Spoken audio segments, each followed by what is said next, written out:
大家好，欢迎观看出版社。今天做懒人黄金炒饭。今天需要的东西特别简单，只有这些。先将大葱切末，大葱多放一点会更香。切好放一边。米饭移到大碗中，打2个生鸡蛋进去。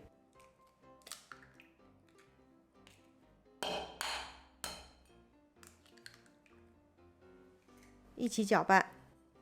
看过《孝利的民宿》的朋友可能见过这个炒饭，这是她老公在节目中做过的，流行过一段时间。搅拌好了，我们就可以炒了。锅里倒油，先下葱花进去炒香。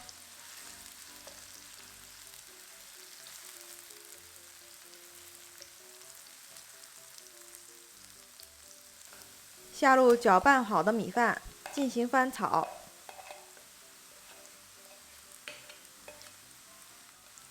颜色是不是特别好看？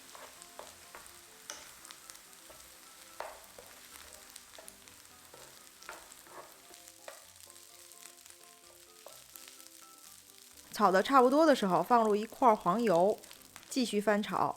大块黄油可以切成小块保存，用的时候就取1小块，非常方便。加点蚝油和盐，放盐的部分没有入到。根据喜好加点胡椒粉，这个不喜欢的朋友可以省略。搅拌好，这个炒饭就做好了，是不是特别简单？我也装个盘试试。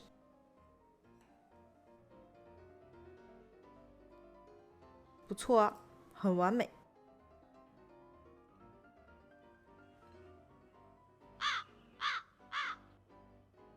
好吃就行，我先吃了，相当不错。今天的视频就到这里了，喜欢的朋友记得关注我的频道。我是金社长，我们下次再见，拜拜。